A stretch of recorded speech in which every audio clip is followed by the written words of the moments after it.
La maltraitance envers les personnes proches aidantes, une réalité très largement invisible et invisibilisée par plusieurs facteurs dont on va parler ultérieurement. C'est un projet de recherche qui est dirigé par Sophie Etier de l'École de travail social et de criminologie de l'Université Laval et qui a été financé par le CADA, Québec Amis des aînés, qui est un programme du ministère de la Famille et des aînés et des santé et services sociaux. Fait que je vais pas trop revenir sur qu'est-ce qu'est le regroupement des aidants naturels du Québec, à part sur le fait qu'on a comme trois grands chevaux de bataille. Le premier, c'est la promotion, donc tout ce qui est des intérêts des proches aidants, on fait de la défense collective des droits. Le deuxième, c'est le soutien aux organismes qui sont membres chez nous pour aller vers des meilleures pratiques, pour mieux communiquer, etc. Et puis, c'est la sensibilisation des décideurs, de la population de manière générale sur ce que c'est qu'être une personne proche aidante, quels sont les enjeux qu'ils vivent et comment mieux les soutenir. Donc, ce projet de recherche, c'est un recherche-action en partenariat avec une université et des organismes locaux. Donc, il y a la chercheure Sophie Etier, il y a la chercheure Marie Beaulieu qui est spécialisée sur la maltraitance envers les personnes aînées à l'Université Sherbrooke. Et puis, il y a, en bas, on voit les 3 professionnels de recherche qui ont collaboré à ce projet-là. Et en haut, les 3 organismes qui somment sur le comité de direction. Donc, c'est l'Association lavalloise des personnes proches aidantes avec France Boisclair et le regroupement des personnes aidantes de l'Aubinière avec Marie-Claude Gay. Donc, c'était vraiment l'idée d'avoir une recherche qui se fasse au plus proche du terrain pour à la fois avoir les données les plus proches, mais aussi tout ce qui est sur la diffusion de ce projet de recherche-là, qui est un peu particulier, parce qu'il a l'idée d'un outil à la fin, que je vais vous en parler brièvement, parce qu'on ne l'a pas ce soir, ce n'est pas le but de cette rencontre, mais il est en développement justement. Fait avant de commencer, pour bien placer de quoi on parle, je vais vous donner la définition que le RANC a de ce que c'est qu'une personne proche aidante. C'est une définition qui est encore en mouvement. C'est très difficile d'englober un domaine aussi vaste avec une population aussi diversifiée. Fait qu'on a essayé d'être le plus inclusif possible, tout en permettant à chacun de reconnaître leurs différences. Donc pour nous, c'est une personne qui assure volontairement ou par nécessité des soins, des services, du soutien à une autre personne de leur entourage qui a des incapacités, que ce soit lié à une maladie physique, mentale, à le vieillissement, à un handicap, à un accident, peu importe la cause du problème de santé, de la situation de santé, mais aussi peu importe l'âge de la personne. Et donc, peu importe aussi le lien affectif. Ça peut être un père, une mère, un enfant, une sœur, mais aussi de manière plus éloignée de la famille, un ami ou un voisin. Ils représentent quand même 16 à 18% des proches aidants, donc ils ne sont pas une petite population. Donc, à ce titre, les personnes proches aidantes, elles sont complémentaires du réseau de la santé parce qu'elles n'assurent pas seulement des soins, elles assurent beaucoup d'autres tâches qui sinon ne seraient pas faites. C'est aussi un soutien occasionnel parfois ou à long terme qui peut être très ponctuel de je vais une fois de temps en temps faire le gros clean-up de la maison à je suis tous les jours chez la personne que j'aide pour assurer un ensemble de tâches ménagères, de soins de santé, des rendez-vous, etc. Ça peut avoir lieu dans différents endroits. Pour le RANC, c'est pas parce que la personne qu'on soutient rentre en hébergement que la proche aidance s'arrête. C'est une autre forme de proche aidance. Ça, c'est bien important. Actuellement, les mesures de soutien s'arrêtent à partir du moment où la personne n'est plus à domicile. Ça peut être donc aussi au domicile de la personne aidée ou de la personne aidante. Et puis, il n'y a pas d'âge pour être proche aidant. On en parle maintenant un peu plus, mais c'est encore très sous couvert. On peut être proche aidant à partir de 4 ans, on peut être proche aidant à 6 ans, on peut être proche aidant à 85 ans. Fait que c'est vraiment un rôle qui s'additionne toute la vie du proche aidant à tous ses autres rôles, que ce soit son rôle d'être un enfant, que ce soit le rôle d'être écolier, étudiant, d'être professionnel, citoyen ou retraité. Fait que c'est vraiment un rôle qui s'additionne à ce que c'est qu'une vie, j'aurais envie de dire, normale. Donc la recherche-action, comme je vous disais, elle avait 3 buts. Le premier, c'était d'avoir des meilleures connaissances sur ce que c'est que la maltraitance. Fait que c'est beaucoup de ça dont je vais vous parler aujourd'hui. Le deuxième, c'était élaborer des recommandations pour éviter la maltraitance et favoriser la bientraitance. Et puis le troisième, c'était de créer un outil d'animation pour les personnes proches aidantes et les intervenants qui agissent auprès d'eux, afin de sensibiliser à cette maltraitance-là, à la faire mieux connaître et à faire connaître les ressources qui s'y rapportent. Pour le moment, elles sont peu nombreuses, mais on milite pour qu'elles se développent un peu plus au Québec. Donc, concernant la méthodologie, dans le fond, rapidement, la première, ça a été une recension des écrits internationale. Fait que je ne sais pas si vous travaillez un peu dans le milieu de la recherche, mais il y a à peu près plus que 300 000 articles par année qui sortent. Nous, sur la maltraitance envers les personnes proches aidantes, on en a trouvé 53. C'est pour vous dire que c'est un sujet qui est absolument pas étudié pour le moment, 53 dans le monde. Là, avec les articles qui sortent en français ou en anglais, fait qu'on ne va pas dire que ça couvre tout le monde, mais quand même une bonne partie. Donc, on est allé après plus en profondeur avec des entrevues individuelles auprès de 15 personnes proches aidantes maltraitées. Ça nous a amené à mieux définir qu'est-ce qu'on voulait aller chercher. On est allé rencontrer en groupe des proches aidants, 93 à travers pas mal tout le Québec, de l'Abitibi au Bas-Saint-Laurent. On a vraiment essayé de viser large pour voir s'il y avait des différences entre les régions, entre les façons dont les Suisses étaient organisés, etc. Ensuite, on est allé faire des groupes de discussion avec les intervenants. Pareil, encore une fois, on a visé 5 régions au Québec, donc 43 intervenants ont été sollicités. Et puis à la fin, l'outil dont je vous parlais tantôt, nous, on veut vraiment qu'il soit adapté à la réalité des proches aidants, des intervenants. Fait qu'on a 3 forums de consultation pour bonifier cet outil-là. Le premier, il a eu lieu le 1er octobre dans le cadre de la Journée nationale des aînés. Les 2 suivants auront lieu pendant la Semaine nationale des proches aidants, là, qui est 4 à 11 novembre, si je me souviens bien. Et que c'est vraiment, on est encore dans le vif du projet, là, au jour où je vous parle. Donc, définition de la maltraitance dans les écrits, il n'y en a pas. Donc, ça va aller assez vite. Les termes utilisés sont varient d'un écrit à l'autre, d'une région à l'autre, d'un milieu à l'autre, qu'on s'adresse à des proches aidants d'aînés avec Alzheimer ou sans démence ou peu importe.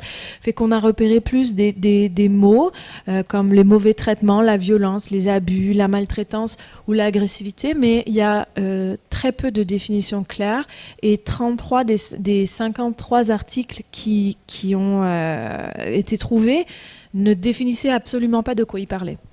Fait que ça nous amène d'un point de vue quantitatif avec une prévalence entre 6% et 80% de proches aidants qui seraient maltraités, autant dire inutilisables, parce qu'on n'est pas capable de faire un portrait au niveau quantitatif. On n'est pas capable du coup de les ressortir aussi. Est-ce qu'il y en aurait qui seraient plus que d'autres ou ce genre de choses. Fait qu'aujourd'hui, ça reste encore un phénomène qu'on n'est pas capable de mesurer, fait qu'on n'est pas en mesure de dire à quel point il faudrait investir là-dedans en termes de nombre. Par contre, on sait en termes de conséquences. Les conséquences que ça a sur les personnes maltraitées, elles sont énormes. Elles regroupent différentes sphères de leur vie. Et je vais moins aborder ce sujet-là parce que ça se rapporte assez aux conséquences de la maltraitance ou des abus de manière générale. Il n'y a pas une grande différence entre une femme qui est maltraitée par son conjoint et un proche aidant qui serait maltraité. En termes de conséquences, c'est relativement semblable. Par contre, ces écrits-là nous ont quand même amené une piste de réflexion. Au début, on était un peu découragés. Finalement, on s'est dit, oui, c'est peu étudié, mais le peu qu'est étudié nous donne déjà des informations importantes, entre autres sur le fait que la plupart des facteurs amenant cette maltraitance-là sont modifiables. Ça veut dire que si on mettait en place des interventions, si on faisait de la prévention, on pourrait éviter que cette maltraitance-là arrive, peu importe le nombre de personnes à qui elle s'applique, mais étant donné les conséquences, ce serait important d'agir. La deuxième, c'est que définitivement, on a besoin de redéfinir ce que c'est que la maltraitance sous l'aune, le spectre de la proche aidance et de l'adapter. Il faut vraiment porter attention aux caractéristiques des personnes qui sont maltraitantes, de la relation, des interactions qu'il y a avec les personnes proches aidantes, parce qu'on voit qu'il y a vraiment un contexte familial et environnemental qui favorise cette maltraitance-là. Il y a donc une interrelation aussi entre la maltraitance institutionnelle et ce qui se passe ensuite derrière la porte des maisons individuelles. Donc il y a vraiment quelque chose très vaste à faire pour pouvoir aussi aller influencer ce qui se passe au domicile des gens. Définitivement, tantôt on en parlait du besoin, souvent quand on parle de maltraitance, les gens associent ce terme à la personne aidée. Et il faut vraiment faire un renversement de paradigme. Il faut que les gens comprennent qu'un proche aidant peut être maltraitant, oui, mais peut aussi être maltraité. Et si on insinue dès le début que c'est lui qui maltraite, peut-être qu'on ferme la porte à tout un ensemble de choses qui se passent et sur lesquelles on aurait pu intervenir.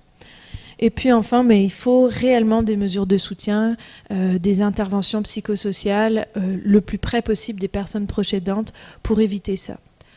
Donc nous, d'après les groupes de discussion qu'on a eus, ce qu'on a remarqué, c'est qu'il y a 4 sources principales de maltraitance. Plusieurs nous ont relativement surprises, entre autres ne se trouvaient pas dans la littérature. Entre autres, la maltraitance institutionnelle, dans la littérature, on en fait très très peu cas envers les proches aidants. On en parle de manière générale pour les usagers du système, on en parle de tout ce qui est de l'administratif, mais on met très peu en avant le fait que les différentes façons de procéder des institutions peuvent maltraiter les proches aidants. Ça, on ne l'a pas retrouvé dans les écrits, alors que nous, c'est ressorti très fort. L'autre chose qui est ressortie très fortement dans les groupes, c'est la maltraitance de l'entourage. Ça aussi, c'était pas du tout dans la littérature. Donc, quand on parle de l'entourage, c'est la famille très proche, les amis. Il y a différentes façons dont cette maltraitance s'exprime. Je vous en parlerai tout à l'heure.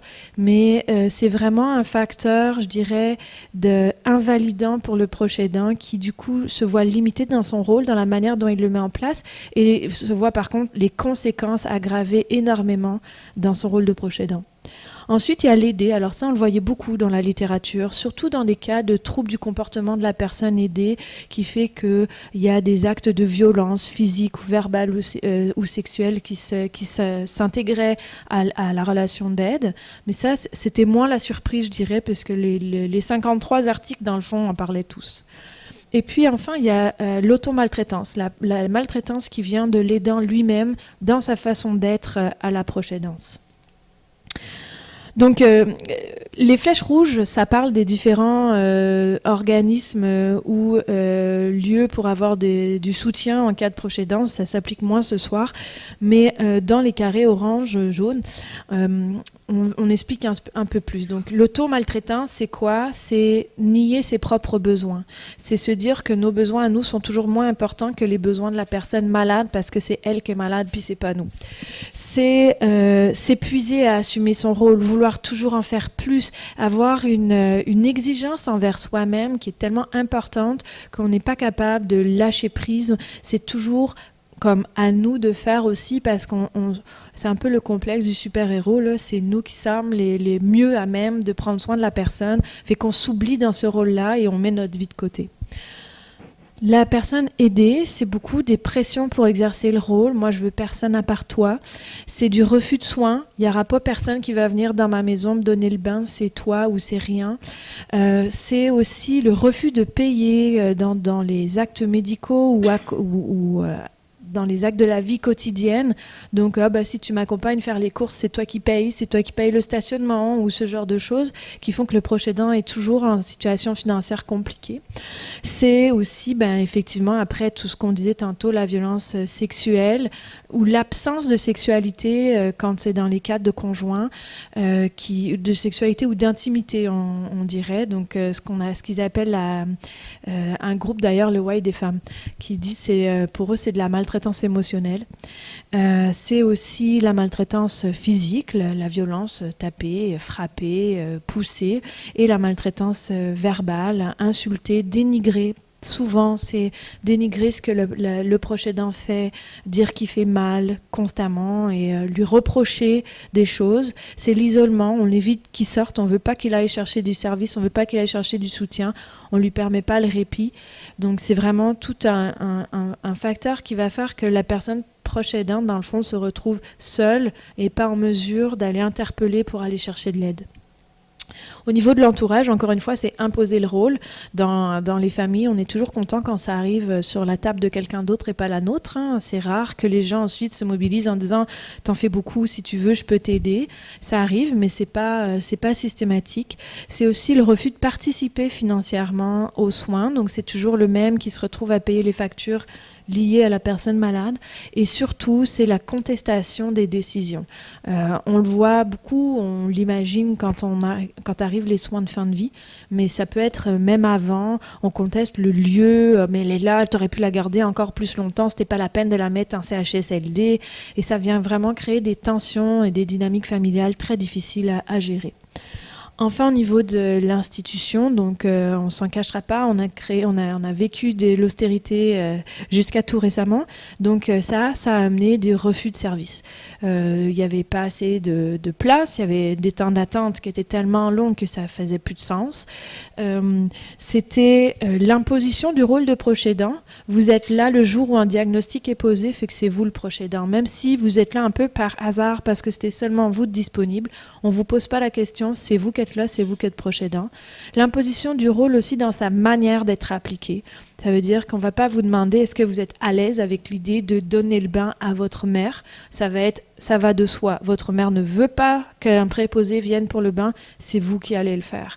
Donc il y a vraiment toute une imposition de ce rôle-là et de comment il s'applique qui va faire aussi normaliser le rôle de proche aidant et faire que le proche aidant, dans le fond, n'a pas l'espace pour réfléchir à est-ce que même lui souhaite s'engager là-dedans et comment il souhaite s'engager.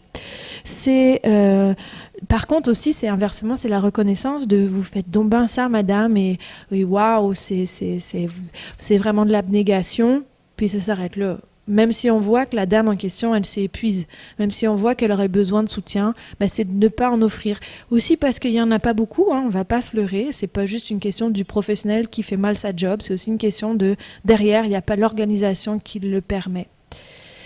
Fait que ça, c'est les 4 sources un peu plus en détail. J'ai pas mis les verbatim parce qu'on n'avait pas beaucoup de temps, mais c'est très frappant.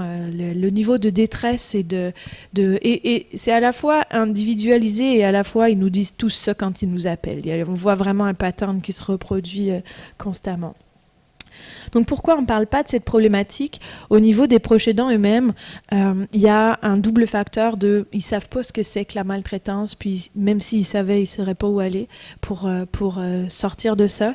Et il y a aussi le facteur on l'a vu, c'était très difficile de dissocier ce qui est une conséquence de la proche aidance de ce qui est une situation de maltraitance. C'est comme intimement lié que le rôle de proche aidant crée une situation de vie qui peut tellement être extrême pour certains que est-ce que c'est parce que c'est une maltraitance? Est-ce que c'est parce que la personne est proche aidante? C'est difficile pour les gens de dissocier ça. Il y a des croyances, des valeurs personnelles. Moi, je faisais partie d'une table ronde sur les personnes immigrées proches aidantes, puis c'est beaucoup dans ma culture, c'est impensable que je laisse ma mère comme ça. Fait que il y a vraiment cette situation-là qui fait que les gens ne se questionnent pas est-ce qu'ils sont dans une situation qui est correcte pour eux ou pas. Il y a la volonté de ne pas déplaire à la famille, de rompre les liens. Il y a des fois aussi des facteurs financiers, c'est-à-dire que je vais habiter chez la personne que j'aide pour être au plus proche, mais du coup, moi, j'ai plus de maison à moi le jour où je veux arrêter cette relation-là. Je me retrouve un peu à la rue, il faut tout que je recommence. Fait qu'il y a différentes prison un peu dans lequel ils sont à cause de ces situations-là. Et puis, il y a la peur d'être hébergé. Il y a la peur de, si je me mets à me plaindre de son comportement, c'est sûr qu'ils vont l'héberger, mais son comportement, c'est pas comme ça à tous les jours. Puis il y a des jours où ça va bien. Fait que moi, j'ai envie de continuer, mais je veux plus de ces comportements, mais je veux pas qu'on me l'enlève. Ou je veux pas avoir après la justice sur les bras parce que effectivement c'est pas correct ce qui s'est passé. Fait qu'il y a beaucoup de peur et puis des moyens financiers limités comme je le disais tantôt.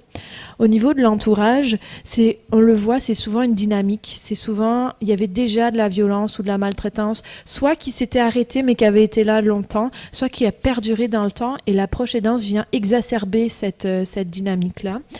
Et puis, c'est des pressions familiales ou sociales à ce que la personne tienne son rôle, peu importe ce que ça lui coûte. Au niveau des institutions, c'est un manque d'accès et d'informations sur les services d'aide. C'est aussi un manque d'accès à des services de soutien, comme je disais tantôt. Et puis, c'est une question de, quand la dame elle a Alzheimer ou quand le monsieur a Alzheimer, c'est normal que des fois, il ait des réactions violentes. Fait que ce que tu vis, c'est juste à cause de la maladie. Au lieu d'écouter ce que le proche a à dire, on vient vraiment banaliser ce qu'il vit en disant, c'est sa maladie, c'est comme ça, faut que t'encaisses, puis c'est tout. Au niveau des politiques sociales, c'est une absence de politique spéciale ou même de considération des proches aidants. Pour information, là, la première loi au Québec qui utilise le terme proche aidant ou aidant naturel, c'est la loi des normes du travail de juin 2018, c'est-à-dire il y a 1 an et des brouettes. Fait qu'on est vraiment, vraiment loin là, d'avoir nommé ce rôle social-là. On en parle dans les politiques, mais il n'y a pas de politique spécifique aux proches aidants. Elle s'en vient, en tout cas, c'est ce que le gouvernement nous dit, Mme Blais nous dit là depuis qu'ils sont au gouvernement. D'ici fin automne, peut-être début d'hiver, ce serait la première politique au Québec.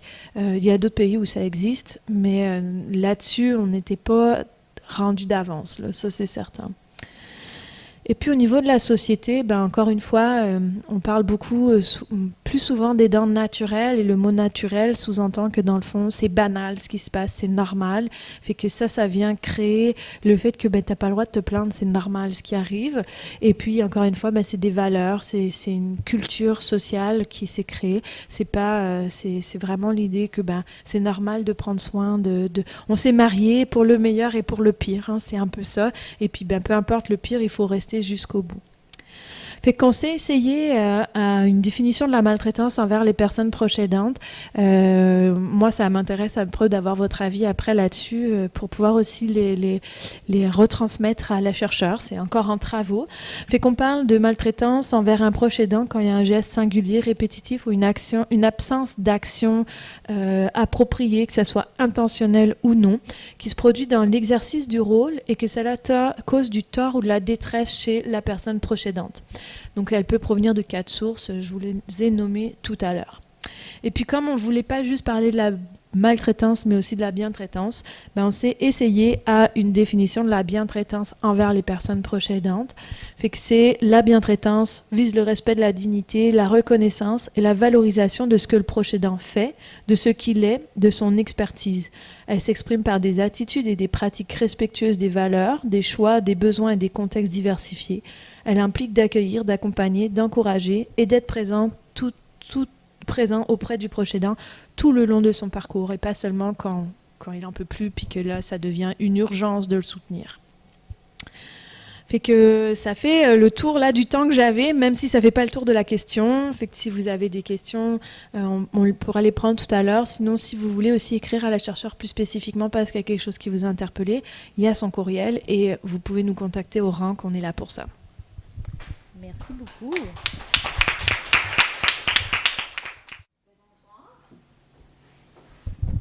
C'est un grand plaisir d'entendre le terme proche aidant. Toute ma carrière, moi, j'ai travaillé pour aider les infirmières et toutes les équipes de soins à inclure les patients et les familles et non pas juste l'acte biomédical. Donc, d'entendre le terme proche aidant, pour moi, c'est...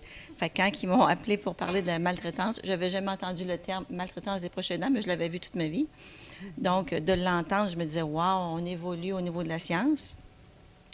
Donc, suite à la présentation de Mélanie, il y a deux sujets que moi, je vais aborder plus. C'est plus maltraitance émotionnelle, ce que les gens ne sont pas capables de nommer comme besoin et qui sont obligés de vivre ou se mettent à vivre, et la maltraitance institutionnelle, étant donné qu'on ne répond pas à leurs besoins. Dans un premier temps, avant qu'on arrive à toutes mes petites données, là, je voulais vous parler de certains sujets. Les proches aidants, dans un premier temps, sont tous en deuil. Ils sont tous en deuil de la santé de leurs proches. Donc, tant que maman a été en bonne santé, elle venait m'aider à faire du ketchup, à garder les petits quand j'avais besoin. C'était vraiment le fun de la voir. Elle allait au club de tissage. Mais quand, là, elle se met à aller moins bien, puis que j'ai plus d'aide d'elle, j'ai plus le soutien émotionnel et que je deviens aidante, bien, je suis en deuil de ce que j'ai déjà eu comme plaisir, parce que là, on change la relation, on change le rôle. Donc, en même temps que moi, j'ai plus de responsabilités parce que les gens vieillissent, ils ont plus de responsabilités que les enfants, la famille, la carrière, bien, j'augmente mon fardeau parce que maman est malade. Fait que le deuil, c'est comme s'il n'était jamais prévu, jamais nommé, parce que quand les gens arrivent à l'hôpital avec quelqu'un de moins bien, jeune ou vieux, on ne dit pas « Vous, monsieur, comment vous allez avec votre fille qui vient d'avoir un accident? » On dit « On traite votre fille. » Donc, c'est comme si les proches aidants ne sont jamais considérés comme ayant, eux, des besoins, puis eux étant en peine et en difficulté. L'autre chose qu'on remarque beaucoup, beaucoup depuis 2010, c'est que on a beaucoup d'attentes vis-à-vis des proches. Si tu es un proche, dorénavant, tu as un rôle. Puis on ne te l'a pas dit, mais tu as une fonction. Donc, on retourne les patients à domicile. Je dis patients parce que moi, dans ma tête, c'est toujours des patients, là, mais je sais que c'est des résidents ou des personnes, ou peu importe de ce qu'ils sont dans le système. Bien, ça va avec des pansements, des médicaments donnés, des lavements donnés, des soins donnés, puis on sous-entend que le proche, c'est ça, même s'il n'y a aucune idée. Et je vous dirais qu'on est moins bien nantis que les 9 autres provinces qui ont beaucoup, beaucoup de vidéos Internet faites, comment donner un lavement, comment changer un pansement. Donc, les gens ici, puis il y a plusieurs institutions qui ont coupé tous les petits dépliants. Ils n'ont rien sur Internet. Donc, les gens se retrouvent que comment je fais ça, ce soin-là, je ne le sais pas. À mon avis, c'est des exigences que les familles n'ont aucune idée qu'ils vont avoir quand quelqu'un tombe malade. Puis quand je dis malade, c'est pas nécessairement malade mourant, c'est malade avec une femme qui vient d'accoucher qui n'est pas capable de fonctionner là. Et leurs besoins en général, c'est beaucoup d'informations parce qu'ils ne savent pas ce qui se passe avec la pathologie. Vous savez qu'il y a 50 de la clientèle en maladie chronique qui ne connaissent pas leur diagnostic. C'est un peu vague, là, mais la compréhension du diagnostic n'est pas là, puis la compréhension du traitement non plus, la compréhension des effets secondaires non plus. Si le patient ne le sait pas, c'est bien possible que le proche aidant ne le comprenne pas non plus. Donc, beaucoup besoin d'information. Qui donne l'information? Ceux qui ont le temps, ceux qui ont le goût. Ça ne fait pas un 100 de la donnée. Ils ont besoin de guidance. Qu'est-ce qui va se passer? Ça se peut que la personne devienne plus agressive. Le monsieur qui a été toujours actif dehors et qui se retrouve avec un ACV, avec une marchette dans la maison, moi, les femmes, elles me disent, bien, moi, j'ai changé de mari. J'avais quelqu'un d'agréable, qu'on avait des belles conversations, des belles relations, puis là, bien, c'est comme, je ne suis pas la femme qu'il y avait, je ne suis pas correcte, je ne suis jamais correcte, puis en plus, je travaille 3 fois plus que je travaillais, parce que je passe mon temps à prendre soin de lui, puis à anticiper ce que je ne sais pas ce qui va arriver. Dernièrement, j'ai une madame de 91 ans qui s'est attachée le poignet avec son mari parce qu'elle dit, bien là, il se lève la nuit, puis il va tomber, puis moi, je ne me réveille pas si je ne le sais pas, puis il ne me le dit pas, donc je m'attache avec lui en me couchant le soir. Ils ont toutes sortes d'idées spéciales pour être capable de ne pas anticiper d'autres problèmes. Ils ont besoin de réassurance. Qu'est-ce qui va se passer? Les probabilités qu'il va arriver ça, les trajectoires. On va vous demander de venir dans 3 semaines, dans 3 mois. Ils n'ont aucune idée. Puis l'autre fois, j'ai entendu un infirmier qui a dit, non, je ne vous donne pas de date, là, on vous le dira à mesure. Il demandait juste la date de tous les rendez-vous pour le prochain mois. Puis tu sais, c'est un monsieur d'au moins 80 ans. Je me disais, c'est pas une petite vieille qui était à l'autre bout, là. Puis elle, il va revenir à la maison avec un taxi, puis elle va lui dire, puis qu'est-ce qu'ils ont dit? Ils ont dit qu'il fallait que j'y retourne. Quand est-ce? Ils vont me rappeler. Je ne le sais pas. Il me l'a dit, je ne me rappelle plus. Ils ont besoin de beaucoup, beaucoup de reconnaissance. Moi, j'ai travaillé beaucoup en onco.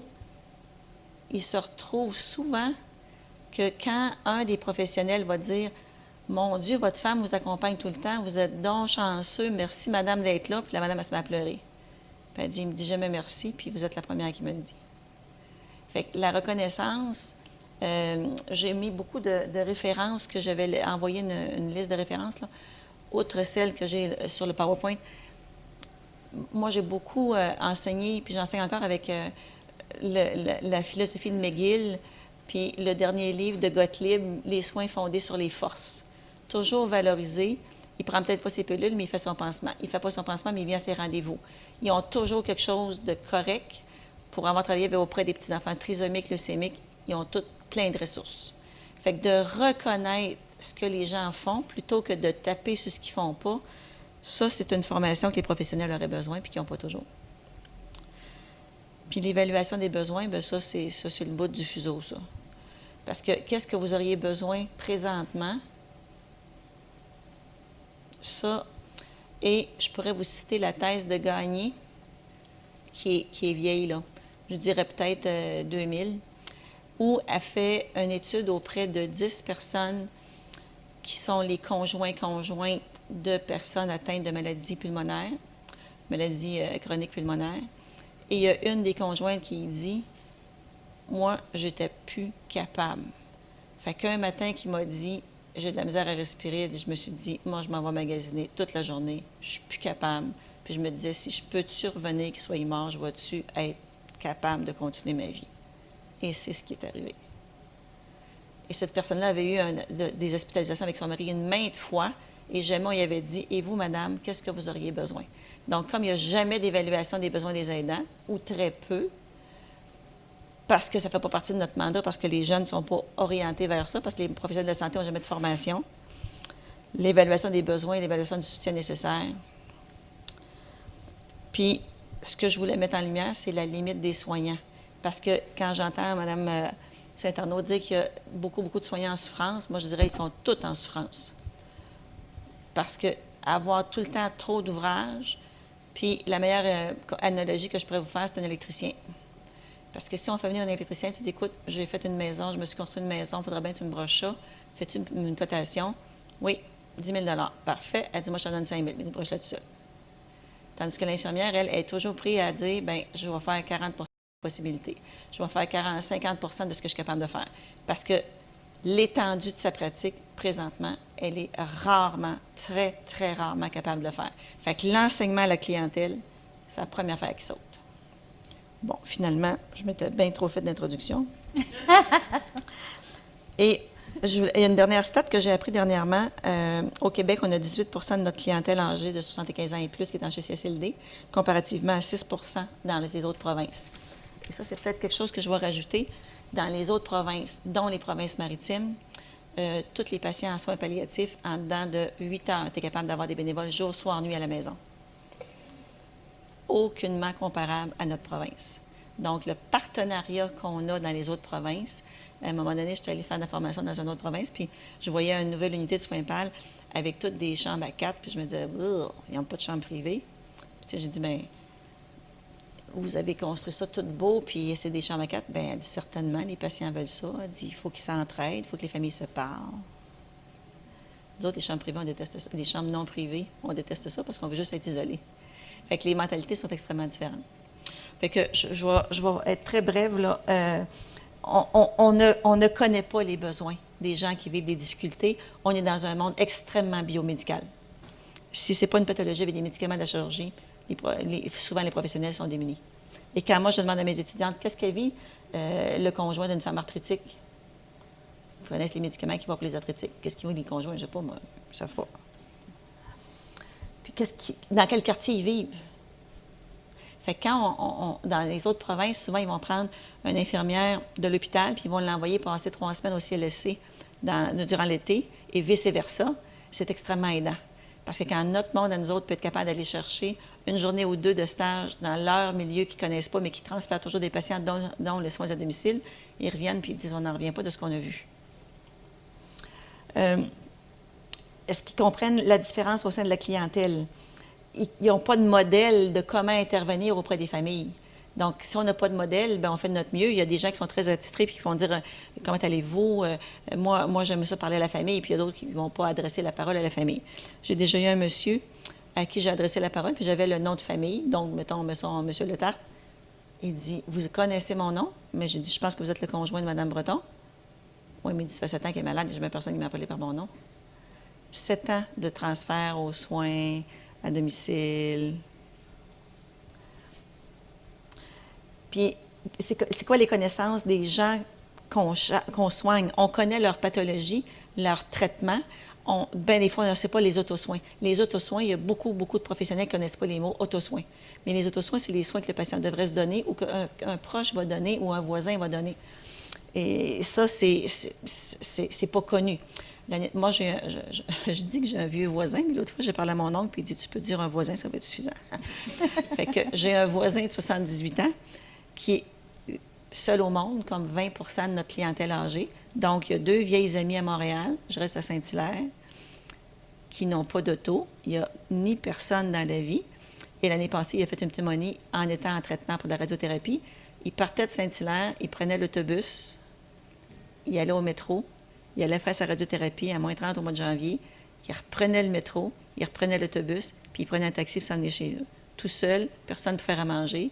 Puis quand j'ai été obligée d'appeler l'ambulance, j'ai dit, là, ça ne marche plus, là, je pense que c'est pas juste une grippe, là, on a d'autres choses. Là, j'ai dit, il faut vous me donner des numéros de téléphone, parce que moi, je ne connais pas, vos amis, là, je n'ai pas votre clé, j'ai rien, là. Bien, quand j'ai appelé la responsable de la radiothérapie, puis j'ai dit, est-ce que... Bien là, il ne pourra pas aller en traitement parce qu'il fait une pneumonie. J'ai dit, est-ce que vous saviez qu'il prenait l'autobus, le métro, d'1h30 de trajet, aller-retour, 3 heures, à 78 ans, en radiothérapie, avec personne pour faire à manger? Ça ne l'intéressait nullement. L'arrière-plan culturel du clinicien. Lui-ci, le clinicien, s'il est plus axé, comme tu disais, dans d'autres pays, on est très porté vers les proches, ils vont être plus aidés. Et bien, des fois, au niveau du réseau, dans son milieu de santé, elle n'aura pas le droit de le faire parce qu'elle n'a pas le temps. Elles vont lui dire, mais regarde, on n'a pas le temps de faire l'enseignement à la clientèle, c'est pas le temps, là. Puis la famille comme système, mais les soignants comme système, les besoins de base des professionnels, quand ils n'ont même pas le temps d'aller à la chambre de bain durant la journée, même les professionnels ne sont pas capables de remplir leurs propres besoins. Donc, le besoin des proches aidants, quand ils sont capables de faire les signes vitaux, puis s'occuper des médicaments, je veux juste vous montrer, on va finir avec ça. Ça, c'est la structure avec laquelle on fonctionne quand on travaille avec une dynamique de soins à la famille. Et j'ai toujours grand plaisir quand je suis avec les étudiants qui travaillent, parce que c'est des gens qui font le bac en étant déjà gradués. Est-ce que vous avez un cadre théorique d'intervention à la famille? Puis, il y a 50 personnes qui me regardent en voulant dire quoi? Fait qu'on n'a pas de méthode d'évaluer comment fonctionne la dynamique familiale, leur style de langage, leur style de fonctionnement. Puis on n'a pas de méthode d'intervention. Fait que si j'ai pas de méthode, tu sais, c'est un peu comme la formule sanguine. Tu dis, Paul, il doit avoir besoin d'un peu d'insuline. Ça fait longtemps qu'on travaille plus de même. Là. Il y a l'Afrique qui travaille encore avec un peu de pipi avec des mouches pour savoir les cycles, mais nous autres, on ne fait plus ça. On a des formules sanguines, c'est bien, bien clair.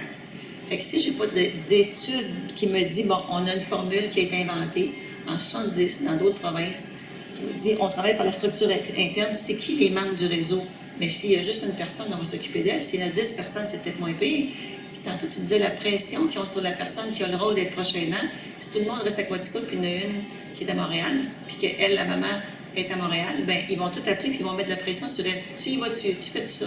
Fait que celle qui est proche aidante, elle a un rôle qui est souvent extrêmement ingrat et pas capable de mettre ses limites souvent, parce que son rôle, c'est de répondre aux consignes de tout le monde. C'est quoi la structure externe? Qui sont proches? Y a-t-il des voisins? C'est-tu des gens qui sont amicales, qui font partie du club Kiwanis, qui font partie du club des Chevaliers de Colomb, Feu d'Isabelle? S'ils ont plein d'amis, des fois, les proches aidants se soutiennent très bien, puis tout le monde y va avec une charte avec un par semaine. C'est quoi la structure contextuelle? Dans quel milieu ils sont? Ils ont-ils des problèmes monétaires? Sont-ils capables de lire une consigne? Ont-ils des problèmes d'aller chercher des médicaments avec un voyagement? Puis comment ils se développent? Où ils sont rendus dans leur stade? Sont-ils dans un premier stade où ils ont un jeune bébé, puis ils sont uniques, puis ils viennent de déménager dans un autre pays? Ou s'ils sont dans un stade 4, ça c'est le pire des stades, parce que tu as des parents vieillissants, tu as une carrière en branle, tu as des ados qui te demandent beaucoup, sauf si tu veux s'en occuper, parce qu'il y en a un sur deux qui ne grandit pas. Puis, en plus, tu es peut-être en train de prendre soin de quelqu'un. Fait que juste avec pas de maladie, pas de proche aidant, tu es déjà buzzé 100%. Puis quand tu arrives au centre d'accueil, puis tu viens voir ta mère une fois par 2 semaines, parce qu'il ne faut pas aller plus, ils t'accueillent en disant « ça fait longtemps que vous n'êtes pas venu ». Donc, c'est bien différent. Si on connaît toute notre charte d'évaluation d'intervention, on est toujours à souligner les forces, puis travailler sur comprendre les besoins, valoriser leurs capacités, c'est extrêmement différent. Donc, pour moi, si on avait plus de philosophie d'intervention auprès des intervenants pour les former, les soutenir là-dedans, les proches aidants seraient beaucoup mieux nantis et les patients aussi. Donc, c'était un peu... Merci beaucoup. Il y avait tellement de choses, j'avais le goût de vous interrompre tout le temps, mais je ne me le suis pas permis. Alors, la parole est à vous. Je ne sais pas s'il y a des gens qui déjà veulent rebondir sur ce qui a été évoqué. Quand vous avez cherché vos 53 articles, vous disiez que personne n'avait défini le thème de maltraitance, mais quand vous regardez maltraitance envers les enfants, maltraitance envers les aînés, il y a des définitions claires. C'est pas parce qu'ils n'ont pas défini qu'il n'y avait pas un concept clair de qu'est-ce que c'est la maltraitance. Oui, puis non. Parce qu'en fait, très peu utiliser le terme maltraitance. Quand il parlait de proche aidant, on a été obligé d'aller chercher sur comment s'exprime la maltraitance pour remonter, aller trouver ça, c'est de la maltraitance. C'est que les termes qu'on est obligé d'aller chercher, c'est violence, c'est abus, c'est tous ces termes-là qui nous ont permis de remonter tranquillement au grand chapeau qu'est la maltraitance. Fait que ce que ça amenait, c'est qu'il y en avait, ils allaient spécifiquement sur l'abus sexuel dans le cadre d'une relation aidant-aidé d'Alzheimer, ou la maltraitance physique. Moi, j'ai un souvenir, je trouve fabuleux quand j'ai lu cet article-là, j'ai fait waouh, c'est très très très précis. C'est la maltraitance physique qu'un petit enfant schizophrène fait à son grand-parent. Et qu'on peut pas, c'est tellement précis, c'est tellement. Et puis, on ne sait jamais du coup dans quoi ils le contextualisent, comment ils le mettent en place. Et qu'on connaît, oui, le terme maltraitance en tant que tel est défini pour les aînés ou pour les enfants. C'est vraiment dans les deux cas-là que c'est utilisé. Fait que si on tape maltraitance, on va avoir tous ces articles-là sortir. Mais dès qu'on veut aller vers des populations spécifiques, il va falloir aller chercher terme par terme et ensuite faire une agrégation de tout ça. Parce qu'il n'y a pas... On utilise... Même, on pourrait utiliser le mot maltraitance pour une femme violentée par son conjoint. Non, on parle de violence conjugale. On a toujours un mot précis. Et du coup, moi, j'ai fait... La première fois que j'ai donné cette conférence-là, c'était dans pour un groupe féministe. Et j'avais comme travail, je m'étais donné avant pour pas aller leur parler de choses qu'elles connaissaient déjà. Parce qu'au final, je relisais les conséquences de la violence conjugale, puis les facteurs de risque, puis et j'étais comme, il y en a beaucoup en commun. Il y en a beaucoup qui n'ont rien à voir, mais il y en a beaucoup en commun. Fait qu'au lieu d'aller tout le temps réinventer la roue, si on pouvait utiliser les mêmes termes, mais juste l'appliquer à des populations différentes, et donc rajouter une petite phrase ou deux sur une spécificité. Par exemple, dans le cadre du proche aidant, c'est dans l'exercice d'un rôle. Fait que ça veut dire qu'on peut, si on enlève le rôle, est-ce que la maltraitance, elle est encore là? Est-ce que la maltraitance, elle s'applique à un individu parce que c'est cette dyade-là qui est dysfonctionnelle, ou est-ce que la maltraitance, elle s'applique à cause de ce rôle-là, et que si on enlève le rôle, la maltraitance s'enlève. Fait que c'est ça la spécificité aussi de proche aidant, qui fait qu'on a besoin d'avoir une définition spécifique à ça, et qu'on ne peut pas se référer seulement à ce qu'il y a actuellement pour l'enfant, pour la personne aînée. Qui là, c'est la maltraitance individuelle, j'aurais envie de dire, dans le sens pour la personne qui est là, pas parce qu'elle a un rôle particulier, bien sûr que oui, elle a une histoire, il y a une dynamique qui s'est mise en place, mais c'est pas un rôle, c'est pas quelque chose. Si elle arrête de faire ce qu'elle fait, ça va changer la maltraitance. Pour combler le vide dans les histoires de mauvaises bonnes idées, je donnais une conférence cancer du sein. Et j'étais avec des gens très sympathiques par ailleurs qui ont créé une application mobile où là, la personne va être capable de dire si oui ou non elle a pris son traitement, elle a fait ses 10 minutes de marche, elle a fait sa séance de yoga, etc. etc. Et toute la famille le voit. Et la famille peut interpeller la personne. Ben là, t'as pas fait ci, t'as pas fait ça, ou ce genre de choses. Et là, j'étais comme, my God! Et la famille voit ce que les autres aussi répondent de la famille. C'est vraiment la mauvaise idée, histoire de créer des dynamiques de tension, de les exacerber, c'est parfait. Dans les études que vous avez retenues, quelle est la part des études quantitatives par rapport aux qualitatives? Puis dans les quantitatives, est-ce que vraiment il y a un questionnaire? Dans ce questionnaire, quels sont les termes qui sont utilisés? Il y a très peu de quantitatif dedans, c'était beaucoup plus du qualitatif. Quand c'était du quantitatif, c'est ça, c'était tellement précis que c'était difficile d'extrapoler, soit c'était tellement vaste que des fois c'était comme pas possible d'utiliser ça. Souvent c'était des questionnaires un peu faits maison, il n'y a pas rien de standardisé de manière générale, c'était des adaptations de questionnaires de d'autres milieux, mais c'était beaucoup... on faisait un questionnaire un peu comme ça, puis après on allait vers le quali, puis le cœur de l'étude c'était le quali. Le quanti, ça servait vraiment de 3 données qui sortaient de là, mais on s'arrêtait là. C'est aussi ce qui est très difficile, par exemple, nous on est en ce moment, on essaye un peu de parler des jeunes aidants. J'allais vers des organismes communautaires, puis j'essayais de leur dire, on voudrait savoir des jeunes aidants, est-ce que vous en avez? Mais eux, ils se disent comme, moi, je sais pas ce que c'est qu'un jeune aidant, fait que comment tu vas pouvoir interpeller les jeunes aidants pour venir vers toi? Mais là, c'est un peu pareil. Les gens savent pas ce que c'est que la maltraitance, fait qu'aller recruter des gens comme ça, c'est extrêmement difficile. Pour vous dire, nous, dans les groupes, moi, j'ai dirigé un des groupes de recherche là, celui de Montréal, et les gens qui sont venus, alors qu'on avait bien fait l'effort de définir ce que c'était, les gens qui sont venus venaient pour nous parler de comment leur personne aînée était maltraitée. Et là, j'étais en leur disant, mais c'est pas le sujet du jour.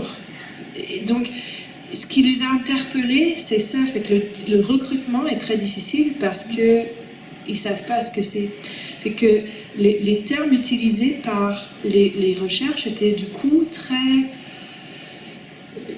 plus, je dirais, imagé. On va parler vraiment de violence, on va parler d'abus. Et là, les gens étaient comme moi, mais moi, c'est pas cet extrême-là non plus. Fait que c'est très difficile actuellement. C'est un sujet qui est très, très difficile à étudier de ce point de vue-là. J'ai une autre question.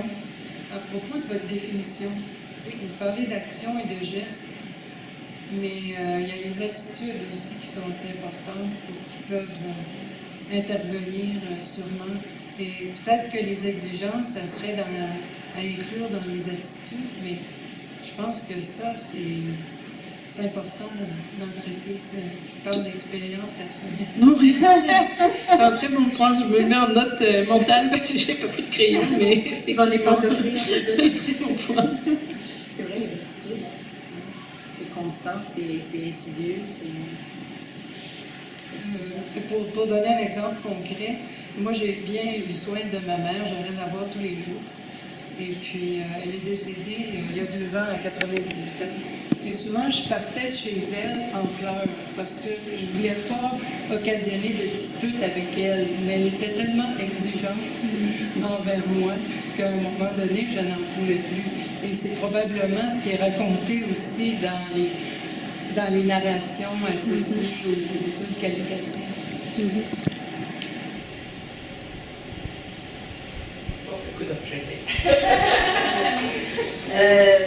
Au niveau du vocabulaire utilisé, je comprends bien l'auto-maltraitance, je comprends bien ce dont vous voulez parler, ou la maltraitance de la part de la personne aidée, même de l'entourage, mais quand c'est des domaines de l'institutionnel, une maltraitance qui vient de l'institution, c'est sûr que je trouve que c'est plus facile de comprendre que c'est de la violence institutionnelle. Parce que maltraitance, ben, il y a traité, tu sais, tandis que je trouve que ce qu'on vit dans un peu précédent, je trouve que c'est plus de la violence, c'est plus direct, tu sais. C'est la violence institutionnelle que, je sais pas moi, quand j'étais à l'hôpital Douglas, et puis que mon chum, il a reçu le diagnostic, et que le psychiatre a dit bon, alors vous, monsieur, je vous annonce que vous êtes Alzheimer, et vous, madame, je vous annonce que vous êtes proche aidante. Tu sais, ça, c'est de la violence. Et puis ça, c'était la première seconde. Là, et puis après, ça continue comme ça. C'est qu'il faut se défendre. Moi, je trouve que ce qui me tue, c'est la bureaucratie et les institutions et le manque d'écoute de la part des médecins, quoi, qui ont tout le pouvoir, qui n'écoutent pas, qui font ce qu'ils veulent. Après ça, le médecin généraliste, il a remis en question ce diagnostic-là, de la part du psychiatre, tant mieux, hein, il a le droit de faire ça, mais à ce moment-là, il faudrait passer à un nouveau diagnostic. Mais là, c'est de la violence, parce que moi, il faut que j'assiste, il faut que je me batte contre lui pour qu'il y ait un nouveau diagnostic. Donc, je trouve que c'est plus de la violence. C'est de l'abus de pouvoir, quoi. c'est le pouvoir pur et simple sur les patients, dans le fond, et sur leur conjoint. Puis, au niveau du vocabulaire, je trouve que la violence aussi, je la sens dans le système médical, de la part beaucoup des médecins, puis je la sens aussi de la part des... Puis ça, peut-être c'est institutionnel, mais les associations. Associations pour les proches aidants, pour les personnes Alzheimer, tu sais, toutes les associations qui existent. Je trouve qu'il y a de la violence aussi à notre égard, parce que ce sont des intervenantes qui sont très gentilles, pleines de bonne volonté, mais seulement, je trouve que nous autres, les bénéficiaires, on est assez infantilisés. Elles nous donnent des bons conseils, elles nous disent comment gérer nos émotions et comment gérer notre temps. Je trouve qu'à un moment donné, tu n'es plus capable. Elles sont comme payées pour ça, quoi, pour donner des bons conseils. Mais là, à un moment donné, là, c'est violent, je trouve. C'est violent, cette infantilisation, je trouve. Donc, c'est comme un peu, c'est un peu infantilisant. Les médecins, c'est pas infantilisant, c'est carrément, ils nous oublient, on est invisibles. Puis, sinon, il y avait, au niveau du vocabulaire, j'ai trouvé ça proche aidant. J'ai toujours eu de la misère, même avec ce même mot-là. Puis, dernièrement, je pitonnais sur Internet, puis je voyais qu'en Belgique, ils disent aidant proche. Alors, j'ai trouvé ça spécial. Puis, comment ça se fait qu'ils inversent ça? Tu sais, c'est quand même, c'est pas rien d'inverser ça. Je ne sais pas qui a commencé, qui a inversé. Mais proche, t'es proche d'abord, t'es proche, et puis après t'es aidant. Tandis qu'en Belgique, t'es d'abord aidant, et puis finalement t'es proche. Mais je trouvais que c'est intéressant ce renversement. Je sais pas d'où il vient là, mais je sais pas pourquoi c'est comme ça en Belgique. En France, je sais pas comment c'est. Aidants familiaux. Aidants familiaux, mais là ça exclut, c'est encore plus, ça exclut tout le réseau autre que familial. Mais je pense que c'est quand même un point, quand vous parlez de vocabulaire, je trouve que l'utilisation d'un mot versus un autre fait que ça devient soit accepté par tout le monde ou ça devient obligatoire. Je pense qu'on en avait parlé, là, la différence entre proche aidant ou aidant naturel. Ouais. Il y a toutes je pense que c'est Mélanie qui disait qu'il y avait toute une connotation politique derrière la différence. Je ne sais pas si tu peux t'exprimer un petit peu là-dessus. Mais régulièrement, j'ai quelqu'un dans la salle qui me dit « Moi, je déteste le mot proche aidant », mais souvent, c'est parce qu'ils nous disent « C'est naturel ce que je fais ». Puis je ne vais pas contredire les gens, ils sont assez contredits tout le temps quand ils sont proches aidants, mais ce que je lui explique, c'est que oui, c'est naturel d'aider. Je veux dire, l'être humain est fait comme ça. On est un animal social, on a besoin d'aider et d'être aidé. Par contre, ce qui n'est pas naturel, c'est l'ampleur que ça prend. Et d'un point de vue politique, si moi je vais voir un ministre et que je lui dis j'ai besoin de soutien pour les aidants naturels, il va me regarder, il va me dire si c'est naturel, pourquoi est-ce que je vais besoin de mettre du cash sur la table, pour parler un peu raccourci. Alors que si je viens en disant je parle de proche aidant, on enlève cette dimension naturelle et on crée quelque chose d'extraordinaire qui a besoin du coup d'être soutenu extraordinairement en dehors de l'ordinaire de ce que c'est qu'une vie. Fait que ça c'est important. Pour le côté, je suis désolée que vous ayez ressenti ça en allant dans un organisme de soutien. Je ne sais pas quel organisme, puis c'est pas important, mais dans les choses qui sont ressorties, nous, dans cette recherche, c'est le côté... c'est très difficile pour un proche aidant d'aller chercher du soutien dans un organisme de maladie, ou de malade, en fait. Parce que, et c'est plus les hommes qui disent ça, de mon expérience, j'ai pas de données quantitatives là-dessus, mais qui disent, ben moi, quand je pousse la porte de, je sais pas, l'association du cancer du sein, je me sens absolument pas le droit d'exprimer ce que je vis et ce que je ressens, parce que c'est une association qui est faite pour ma femme qui est malade. Et que moi, je n'ai pas de place. Fait que c'est aussi toute l'importance d'avoir des organismes spécifiques aux proches aidants. C'est que là, c'est un endroit où il n'y a que les proches aidants. Les malades, c'est pas qu'on n'en veut pas, mais ils ont d'autres places. Et puis ça, c'est vraiment juste pour les proches aidants. C'est oui, peut-être l'idée de les outiller, ça peut paraître infantilisant aussi, ça dépend des moments du parcours. Hein. Il y a vraiment différents moments où on a différents besoins, et d'où l'importance d'avoir une évaluation, mais pas juste ponctuelle. Souvent, on va dire, ah, ben, j'ai fait l'évaluation du proche aidant le jour du diagnostic. Ouais, ben, le jour d'un diagnostic de démence, si tu as eu une évaluation, tu as été ben correct. On en reparle 2-3 ans plus tard, à mon avis, là, les besoins, ils sont exponentiels. Fait qu'il y a vraiment ce côté-là. Et donc, l'idée de ces groupes-là, c'est vraiment de dire... alors encore une fois, ça va dépendre. Différents organismes ont différentes philosophies, mais les organismes communautaires d'action autonome, comme on les appelle, eux, vont vraiment plus être dans l'idée de dire on veut utiliser le positif de la personne, ce qu'elle sait déjà faire, ce qu'elle fait déjà, elle ou tous les autres proches aidants qui sont là, puis créer une communauté de proches aidants pour qu'ils se soutiennent entre eux à partir de ce qu'ils ont déjà. Et que c'est ça la philosophie en arrière. En tout cas, nous, c'est ça qu'on veut, qu'on recommande. Parce que donner une petite feuille avec, comment t'aider à méditer. Puis je me souviens, j'avais écouté une entrevue l'année passée, j'avais bondi au plafond. Oui, les proches aidants, vous devriez prendre soin de vous, c'est important. Mon Dieu, ça pour moi c'est de la violence. C'est incroyable que tu puisses dire ça. Tu es professionnel de santé, tu passes à la radio et tu dis les proches aidants, il faut que vous ayez cherché de l'aide, vous ayez une autre tâche dans la longue liste, puis surtout c'est ta responsabilité. Ça devient ta responsabilité individuelle. Alors que toi, ton individu, là, elle vient de s'évaporer, elle vient de se diluer dans la maladie de l'autre. Tu deviens comme la béquille de l'autre, tu deviens comme une troisième jambe de la personne. Fait que comment tu peux penser à toi quand tu es, entre guillemets, fusionné, là? Fait que pour moi, c'était vraiment horripilant d'entendre ça, là. C'est comme... Mais mettez-vous à leur place, un minimum. Fait qu'il y a vraiment quelque chose de cette violence-là là, qui, dans le discours, quand on parlait tantôt, au niveau social, moi, à chaque fois que je vois... Puis, ça s'applique aux proches aidants, ça s'applique à moi. Hein, je suis jeune maman, prends soin de toi. c'est des injonctions qu'on donne. Et non seulement on leur donne la responsabilité, mais du coup, on leur donne la culpabilité de ne pas le faire et de ne pas y arriver, alors qu'ils n'ont pas de soutien pour y arriver. Je vais faire du pouce sur ce que tu viens de dire, parce que tu parles de l'association de proches aidants qui justement leur donne leur voix et qui est reconnue pour eux. Je fais le lien beaucoup avec l'éthique de la reconnaissance, qui est tout un pan de l'éthique qui dit qu'on existe à travers le regard d'autrui, à travers le rôle, l'identité qu'on se définit.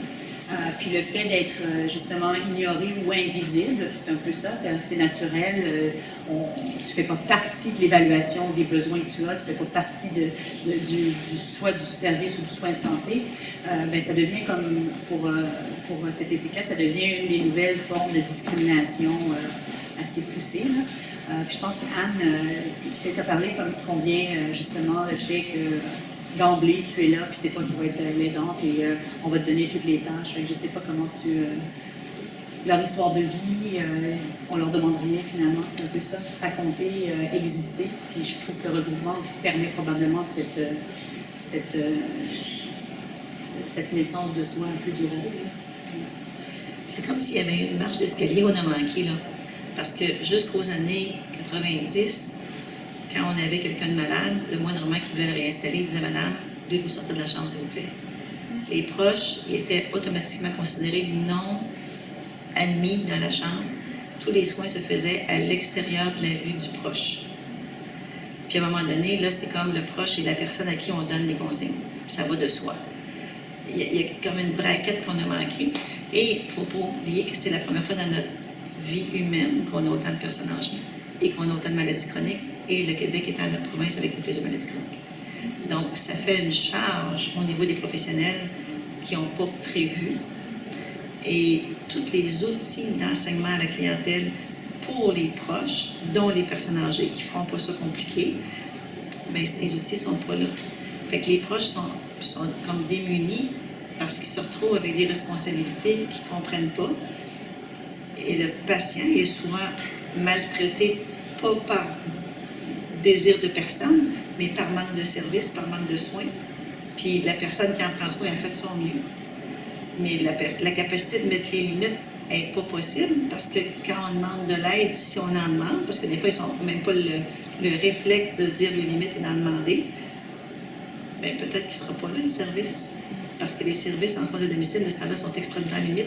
En fait, il ne sera probablement pas là, parce que quand on regarde l'évolution des politiques de santé dans les 12 ou 14 dernières années, le proche aidant faisait partie des politiques entourant la personne aidée, ils sont rendus ce groupe-là.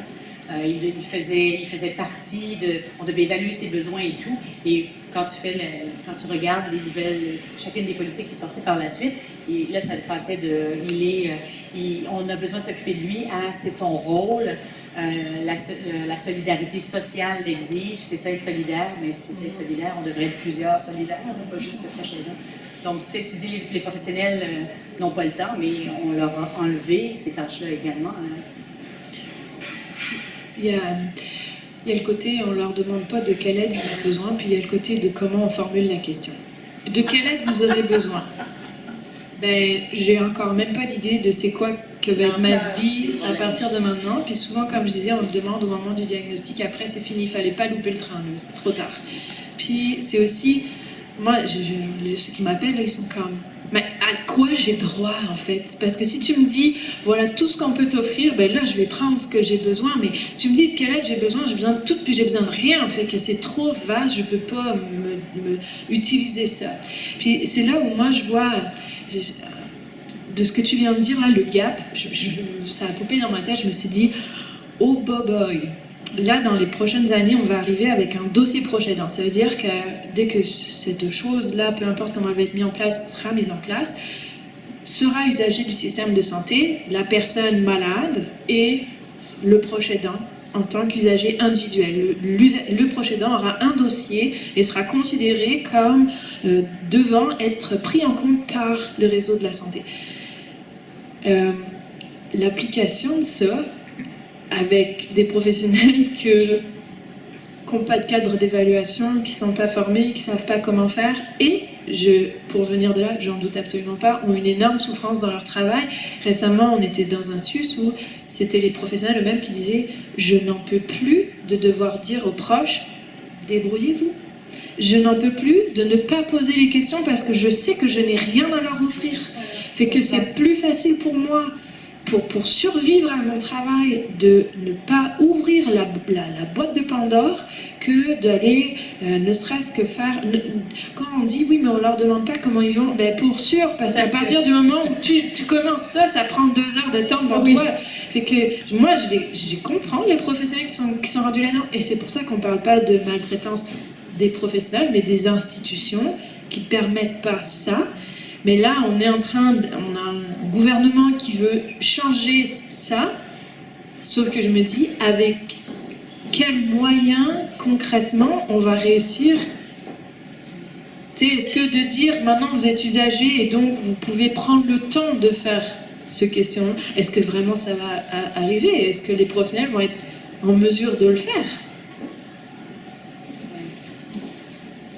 Je suis tout à fait d'accord, mais j'ajouterais que c'est une croyance professionnelle de dire j'ai pas le temps de demander comment ça va parce que j'aurai pas le temps de répondre. Il y a des façons de poser la question, il y a des façons de répondre où on peut donner du soutien en dedans d'1 minute. Ne serait-ce que de nommer la personne par son nom. Les familles sont tellement démunies de le temps se faire fondre dans le javel puis il n'y a même personne qui la reconnaît. Les regarder, les appeler, puis dire écoutez, j'ai 3 minutes pour vous parler. Si vous aviez un besoin qui pouvait être comblé, quel serait-il aujourd'hui? Si tout le monde faisait ça, c'est pas toujours des questions de longueur. Et quand c'est des questions de longueur, peut-être qu'il y a quelqu'un d'autre qui pourrait s'en occuper. Parce que si la madame a dit j'ai plus le loyer, ce ne sera pas la personne qui fait le pansement qui va s'en occuper, on va référer ça à quelqu'un d'autre. Mais d'avoir une philosophie par département, quand tu leur demandes avez-vous une philosophie de département, ils te regardent quoi? Une philosophie de département où on a des soins centrés sur le patient et des soins centrés sur la famille parce qu'on a des planifs de dépenses. Les patients, ils ne restent pas, ils ne sont pas des résidents ici, ils s'en vont. Puis ceux qui sont résidents, avez-vous une planif pour les familles? Non. Fait que le fait qu'on a perdu l'accent soins globaux et qu'on est beaucoup plus dans un soin biomède fait en sorte qu'on pense qu'on ne peut pas demander comment ça va parce qu'on pense que ça va toujours donner 2 heures. C'est vrai que si on n'a pas demandé comment ça va depuis 7 ans, ça peut prendre 2 heures.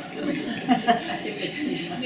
Même au-delà de ça, c'est tantôt, je ne sais plus laquelle de vous deux parlait, ce qu'on dit un peu la génération sandwich, là, la personne proche aidante qui prend soin de sa mère, qui est en milieu de carrière professionnelle puis qui a des enfants.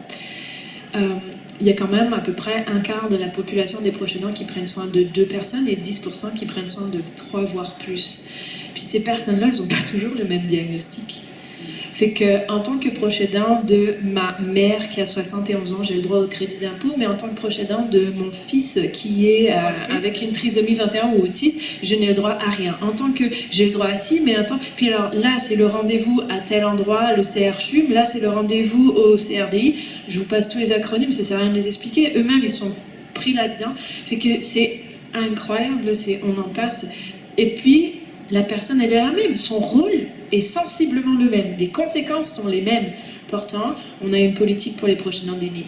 On a des actions pour les familles d'enfants en situation de handicap.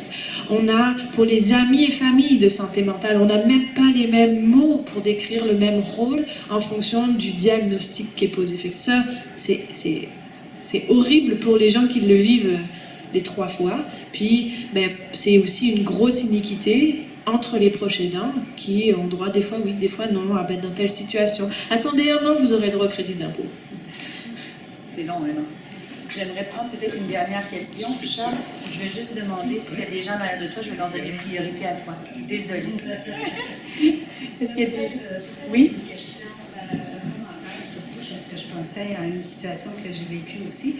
Je suis d'accord avec l'évaluation des proches aidants, puis c'est une évaluation en continu aussi, parce que les besoins ne sont pas les mêmes au début, puis dans le milieu, puis à la fin de la maladie. Moi, j'ai connu quelqu'un dans ma famille aussi qui aidait sa mère, mais qui était tellement présente à tous les jours, qui en faisait plus que les besoins de la personne. Il y a le corollaire aussi de se sentir coupable parce qu'on n'en fait pas assez, mais il y a celui d'en faire trop aussi.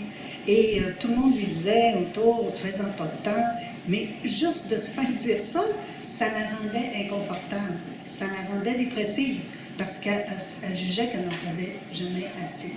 Donc c'est pour ça que c'est important d'évaluer les besoins là, sur une base continue, parce que ça change, là, c'est pas juste au moment du diagnostic. Puis ça, ce ne serait pas évident là, de faire ça.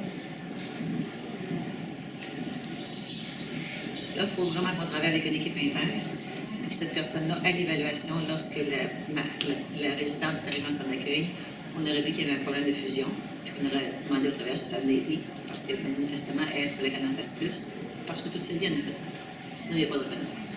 Fait que ça nous prend une équipe interne. Et les équipes internes sont très, très maigres parfois. De plus en plus maigres. Comme tu l'as dit, il y a aussi des équipes qui prennent en charge, mais qui n'ont pas un modèle d'intervention. Oui, c'est ça. Donc, ça s'est un peu perdu. Ça prend des équipes internes, puis avec du lien vers le communautaire. Je match pour ma paroisse, oui, non, mais tout à fait. c'est important parce que sinon, il y en a plein qui passent dans les cracks. Là, puis... je vous allez trouver, j'ai un parti pris, là, mais les milieux communautaires, là, on les utilise pas assez. Ils sont sous-utilisés.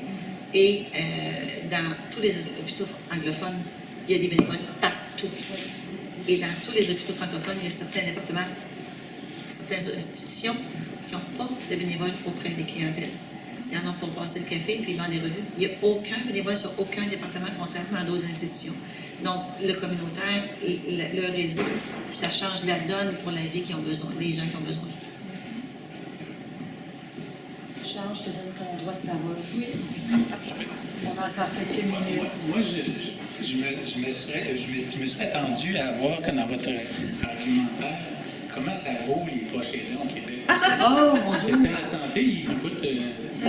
Mais en fait, si tu C'est juste, je dis tout le temps, fait que là j'étais comme pour une fois on va parler d'autre chose. Hein. Au niveau du Canada, il faudrait 1,2 million de professionnels de santé pour remplacer les proches aidants. Une vieille étude de 96, je crois, dit que ce serait entre 4 et 10 milliards de dollars par année qu'il faudrait réinjecter dans le système de santé, donc augmenter à peu près de 11% le budget annuel du réseau de la santé. Ça, c'est pour l'aspect, je dirais, plus santé. Maintenant, combien ça coûte en coût indirect? Parce que ce qu'on oublie, là, c'est qu'à chaque fois qu'un proche aidant, il prend une journée de congé pour aller s'occuper de sa personne.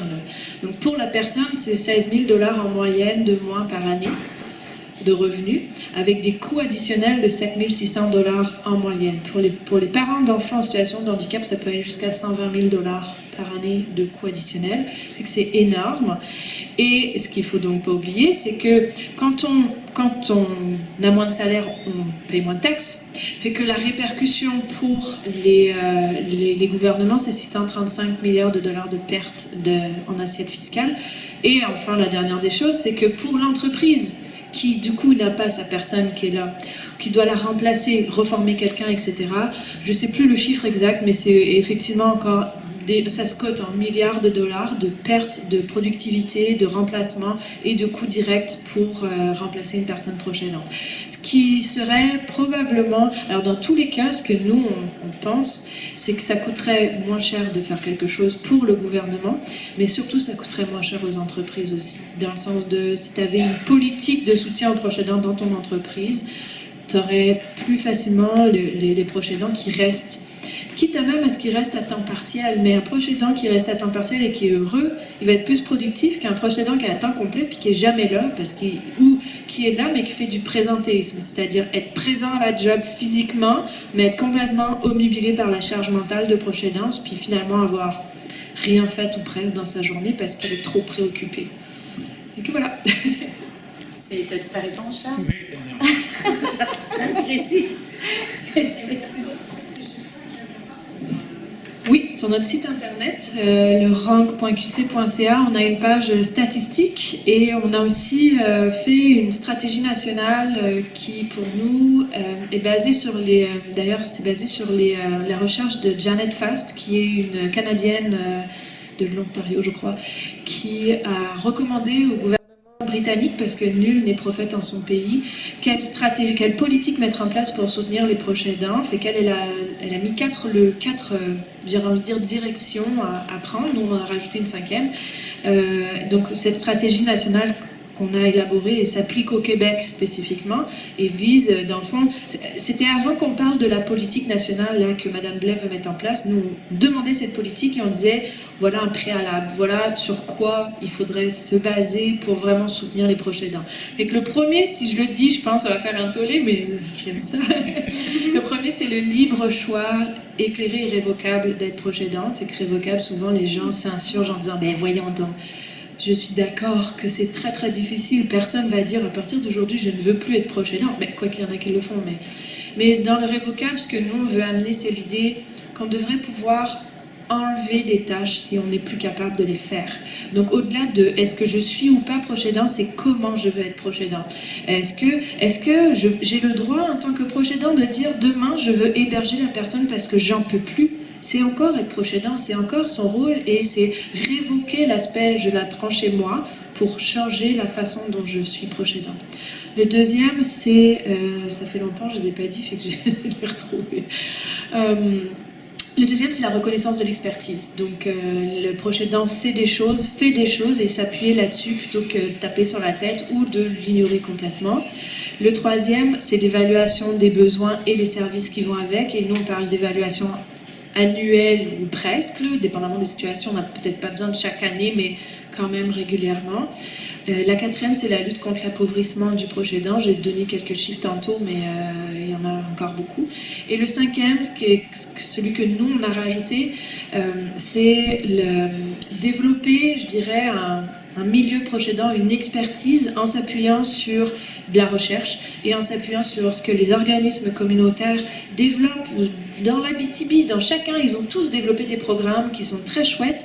C'est juste qu'on n'est pas capable de capitaliser là-dessus parce qu'il n'y a pas de synergie, il n'y a rien qui se crée. C'est un milieu qui ne se reconnaît pas comme tel. Comme je disais, il y a 3-4 mots différents pour la même chose. Fait qu'on a besoin de ça, on a besoin de structurer ce domaine-là pour en faire un champ de recherche, un champ de pratique à part entière. C'était un bon mot positif. Oui, ça finit bien, effectivement. J'allais peut-être conclure un peu, avant peut-être de faire un autre tour de questions, sur le caractère un peu noir de cette soirée, dans cette soirée de début d'automne, où vous dépeignez une situation très sensible et délicate dans une intimité. Vous l'avez bien tous les deux nommé, soit chez les soignants, soit chez les malades ou les proches.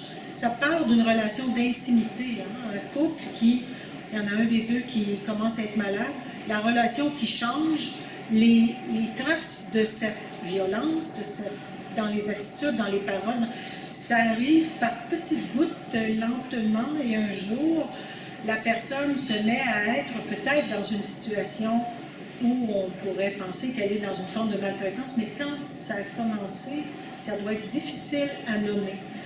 Cette souffrance institutionnelle et la souffrance des soignants, c'est un peu la même chose. Quand est-ce que ça commence, la surcharge, le dépassement de la personne? Est-ce que c'est quand cette personne-là est elle-même en situation de sandwich?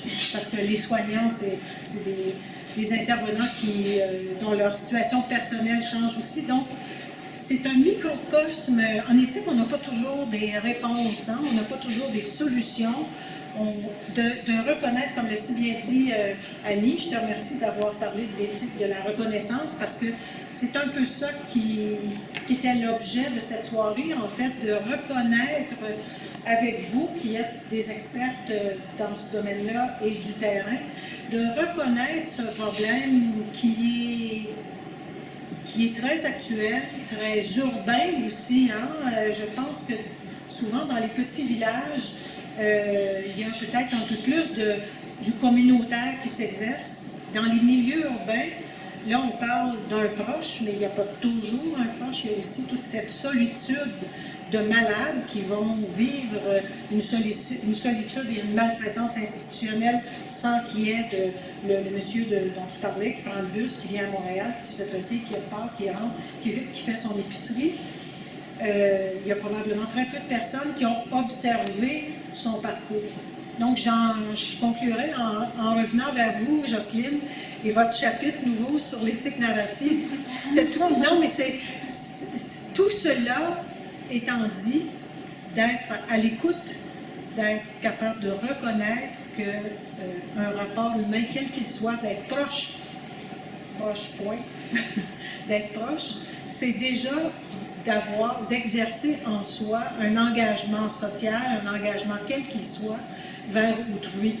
Et peut-être que la lecture de ce chapitre-là nous éclairera sur cette compétence-là, parce que toute l'éthique clinique est basée sur... on n'est jamais tout seul à faire de l'éthique, hein? On est inscrit dans une organisation ou dans une relation avec des soignants. Mais donc, c'est notre champ d'intérêt, cette électricité-là qu'il y a entre les humains. Donc, je vous remercie beaucoup pour vos interventions scientifiques, savantes et inspirantes. Tu sais, l'autocritique, là, tu viens de me faire remarquer qu'à chaque fois, je me prends les pieds dedans. Moi, je travaille en défense des droits. Comme je disais, je ne peux pas aller vers un politicien en disant « tout va bien, mais donnez-nous de l'argent ». Mais en faisant ça, je fais de la maltraitance aussi, parce que je montre une vision des proches aidants qui est toujours négative. Qui est toujours, le rôle de proche aidant, c'est juste négatif. Et quand tu écoutes les proches aidants, il y en a beaucoup qui te disent « moi, j'ai aimé cette expérience-là. Moi, je l'ai vraiment trouvée belle. J'ai apprécié ce que j'ai vécu. » Et ça aussi, il faudrait le reconnaître. Pas juste reconnaître les impacts négatifs, mais aussi reconnaître ce qui est positif et le faire ressortir chez la personne. Effectivement.